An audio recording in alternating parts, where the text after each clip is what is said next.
Shalom, a paz de Cristo, meus irmãos. Olha que local maravilhoso em que eu estou hoje. Hoje eu estou aqui em uma menorá. Para quem já acompanha, quem conhece, sabe que a gente está aqui muito próximo ao Instituto do Templo e essa é uma réplica da menorá, né?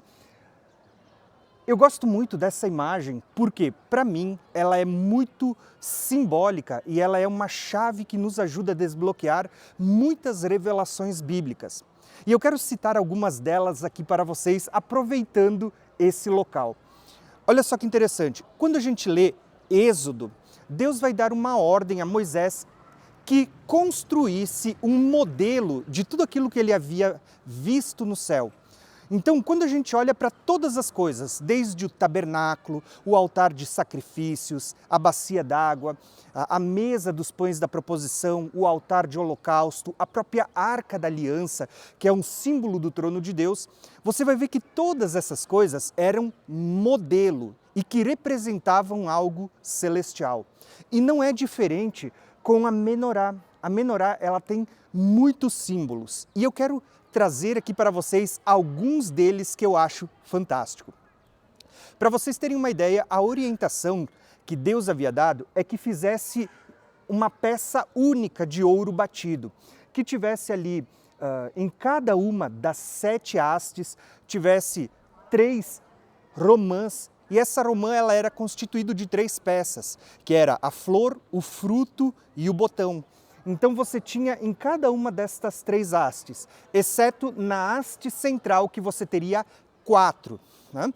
Em cima você teria 7 lâmpadas que os sacerdotes acenderiam tardes e manhãs, 2 vezes ao dia, para iluminar o lugar santo.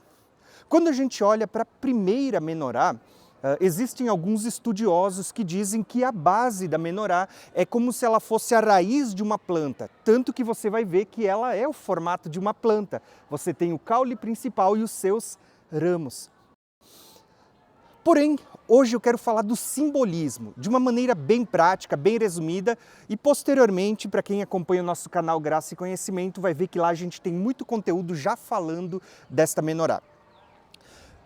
A primeira figura que eu quero apresentar para vocês está nessas 7 hastes. Por quê? Quando você olha para as 7 hastes, o número 7 na Bíblia, ele é muito profético, porque ele fala de plenitude, de completude. Quando você olha para as 7 hastes, você vê que elas estão apontando, em primeiro lugar, Gênesis 1 e 2, para os 7 dias da criação. Porém, além dos 7 dias da criação, Pedro vai dizer assim que um dia para Deus é como 1000 anos. É como se você olhasse para a menorá e você tivesse aqui um apontamento da parte de Deus mostrando também 7 períodos milenares ou 7 milênios. E aqui eu acho muito profético, porque quem lê a Bíblia vai perceber que de Adão a Abraão se passaram 2000 anos, de Abraão até Cristo, mais 2000 anos. De Jesus até hoje, a história testifica falando de 2 milênios. Ou seja, percebeu que a gente já praticamente viveu 6000 anos desde Adão até os dias atuais?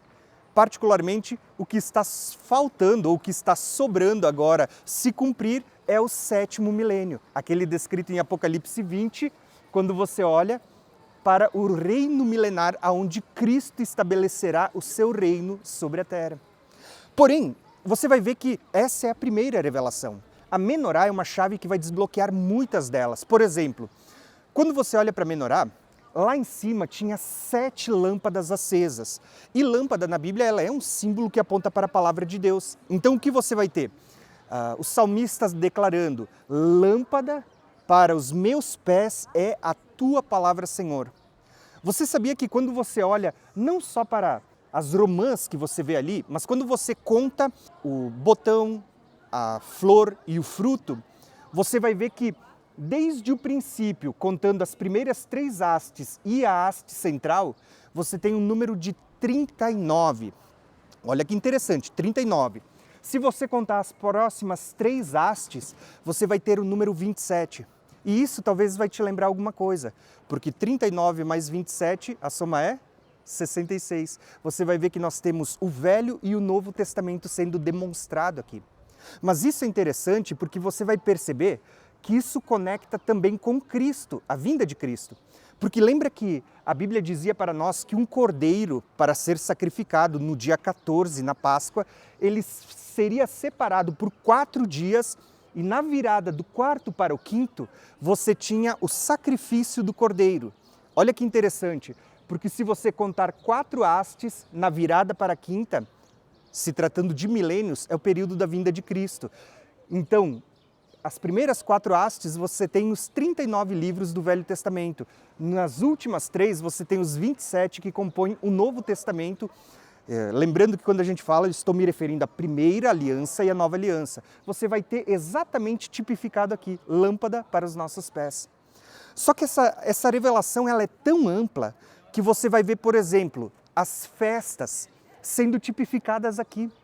Lembra que a Bíblia vai falar de os moedes de Deus, os tempos determinados, que estavam divididos em 3 grandes convocações que incluíam 7 festas. Olha que interessante. A primeira grande convocação que você tinha, ela incluía 3 festas: Páscoa, Asmos e Primícias.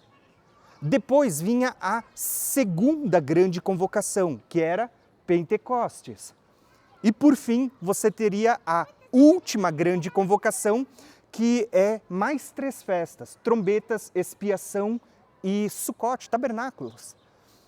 Se você prestar atenção, você vai ver que até os tempos determinados estão apontando para Cristo. Olha que interessante. Cristo veio na Páscoa, morreu como Cordeiro Pascual, esteve morto nas primícias, nos ázimos para tirar o fermento do pecado, ressuscitou como sendo a primícia dos que dormem. Por isso que Paulo vai chamar Jesus de o nosso Cordeiro Pascual e também da primícia, porque ele foi o primeiro a ressuscitar, exatamente no dia das festas. Andou por 40 dias conosco na terra, foi visto por cerca de 500 pessoas, mas quando chega no dia de Pentecostes, você vai ver o derramamento do Espírito Santo, então você tem a haste central. Só que entre Pentecostes e as últimas 3 festas, você tinha ali um intervalo de 4 meses. Profeticamente, aqui eu vou ampliar a revelação, profeticamente 4 meses, se a gente pegar o múltiplo de 40 jubileus, são 2000 anos entre as primeiras festas e as últimas festas. O que você vai ter sendo revelado aqui? Trombetas fala de proclamar a vinda de Cristo agora, anunciar que o dia do juízo está próximo. Expiação, a próxima festa, você vai ver que está apontando, primeiro, para o dia do perdão para uns, mas o dia do juízo para outros. E, por fim, a última, tabernáculos, Sucote, Deus tabernaculando entre os homens. Você percebe que além dos 7 milênios, além de estar revelando a palavra de Deus, estava mostrando os tempos determinados onde Cristo estaria se manifestando, apontando tanto para a primeira vinda como para a segunda vinda de Cristo, inclusive o reino milenar. Está percebendo como a menorá, ela é uma chave profética para você entender os tempos que estamos vivendo, os tempos proféticos? Só para você ter uma ideia, eu falei das 7 lâmpadas que apontam para as 7 igrejas, mas você vai ver que sobre as 7 lâmpadas tinha 7 chamas de fogo, 7 tochas. Você sabia que as tochas, elas representam para o Espírito de Deus sobre nós? Por exemplo, Isaías vai falar sobre o Espírito do Senhor, Espírito de sabedoria, Espírito... Você vai ver ali os 7 Espíritos. Lembrando que eu não estou dizendo que existem 7 Espíritos, mas eu estou falando da plenitude do Espírito que foi derramado sobre toda a igreja. Esteve sobre Jesus e está sobre o corpo de Cristo, que é a igreja do Senhor, formada sempre por judeus e gentios, que é o que eu sempre tenho falado. Olha que interessante, aqui eu vou trazer uma revelação só para acrescentar um pouquinho mais para você. Se você entender que as 7 chamas são os 7 Espíritos, a plenitude do Espírito e a menorá aponta para a igreja, você vai ver que é como se o Espírito Santo fosse derramado na sua plenitude sobre a igreja. E quando o Espírito Santo está sobre alguém, ele sempre vai derramar 2 coisas. A primeira fala do fruto do Espírito sobre nós. E a segunda fala dos dons do Espírito para que nós possamos tocar os outros. Então preste atenção. Você lembra da lista dos 9 frutos do Espírito, ou as 9 características do fruto do Espírito? Se você contar, você tem 3 hastes com 3 amêndoas em cada uma delas. Você tem amor, alegria, paz, longanimidade, benignidade, bondade, mansidão e domínio próprio. Você vai ter fé, fidelidade, mansidão e domínio próprio. Você vai ter 3 e 3, ou seja, 9 de um lado, que fala das 9 características do fruto, mas quando você olha para o outro lado, você tem mais 9 amêndoas, falando dos 9 dons, né? E é interessante a divisão, né? 3, 3 e 3, porque você tem dons de revelação, que você vai ter ali palavra de sabedoria, discernimento de espírito e palavra de conhecimento. Aí você tem mais 3 na outra haste que fala dons de poder. Então você tem, por exemplo, operação de milagres, dom da fé, dom de curar. Do outro lado você tem mais 3, então fala dos dons de palavra, né? Que é, por exemplo, profecias, falar em línguas e capacidade de interpretar. Você percebe que os 7 espíritos derramados sobre a igreja, ou seja, a plenitude do espírito sobre a igreja, faz com que nós venhamos a produzir o fruto do Espírito primeiro em nós e os dons do Espírito através de nós para tocar os outros? Olha que chave profética. E não é só isso, porque se nós entendermos que o Espírito está sobre a igreja e que os 7 castiçais são as 7 igrejas, como é dito em Apocalipse 1, 2 e 3, irmãos, olha que revelação tremenda. Você vai entender que aqui também tem a revelação das 2 testemunhas que vão estar agindo no tempo do fim. Porque Apocalipse 1, 2 e 3 diz que João viu 7 castiçais. Estão aqui os 7 castiçais. E vê um como um sacerdote no meio dos castiçais, limpando eles para acendê-los. Isso representa o que Jesus está fazendo por meio da repreensão, nos limpando para nos acender. Isso é avivamento. Mas, quando você vai para Apocalipse 11, o que você vê? É dito lá que as 2 testemunhas são também 2 castiçais. E aí, quando você olha para as 7 igrejas, você tem 2 igrejas irrepreensíveis. Você vai ter Esmirna, Apocalipse 2:10, e Filadélfia, Apocalipse 3:10. Você tem 2 testemunhas.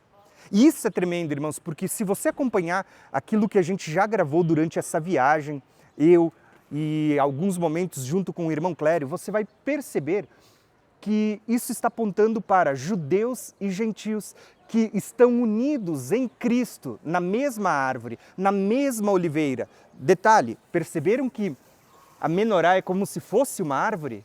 É o que Paulo fala sobre a oliveira, né? Ramos enxertados no mesmo, que é Cristo. Então aqui nós temos figura das 2 testemunhas. Tá? Eu poderia falar para vocês de muita coisa. Por exemplo, você tem as 10 virgens. Olha só, se você olhar, você tem 7 hastes. Tira 2 que são irrepreensíveis. Você vai ver que Esmirna e Filadélfia não têm repreensão, são testemunhas. Mas sobra 5 hastes. Nessas 5 você tem virgens prudentes, que estão andando conforme a vontade de Deus, mas você tem também as nécias, que estão recebendo repreensão. Nessas 5 hastes você vê 5 virgens prudentes e 5 nécias. 5 que têm a chama acesa, 5 que estão com a chama sem óleo. Perceberam? Está tudo aqui. Mas eu quero encerrar esse vídeo falando o seguinte para vocês, que por trás da menorá existe uma mensagem para a última semana também. Se você olhar Daniel, quando profetiza a última semana, ele fala que a última semana tem 7 dias, ou 7 anos. Quando você olha para as 7 igrejas, você vê uma mensagem escondida, criptografada ali. Você vai ver que é dito, as 7 igrejas, que elas vão passar por tribulação, existe aquele que vai ser livre, mas você tem as 2 testemunhas, você tem Balaão, você tem Jezabel. Balaão foi nos dias de Moisés, Jezabel nos dias de Elias. Mas detalhe, no meio, quando você pega a igreja que está no meio, é dito assim, ó, far-lhe-ei cair em grande tribulação. Percebe que é como se Deus estivesse revelando não só as 7 igrejas, os 7 milênios, mas também estivesse apontando para a última semana de Daniel e o período da grande tribulação. A partir da metade, os últimos 3 anos e meio são o período da grande tribulação também. Então, eu quis mostrar para vocês, só para vocês terem um breve entendimento de como a menorá é um símbolo muito profético e que tem muita chave de revelação aqui. Eu poderia ir muito adiante. Se você prestar atenção aqui e você contar só as romãs, se você pegar desde a primeira haste e a haste central, você tem o número 15, 15 romãs. Se você pegar as últimas 3, você tem o número 7.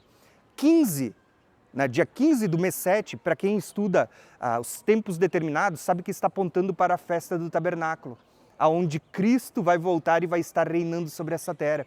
Então você vai perceber que a menorá, ela tem muitas revelações, mas eu queria aproveitar esse momento breve para ter compartilhado, porque isso aqui para mim é cheio de revelações que vão ampliar o conhecimento que nós temos das profecias bíblicas.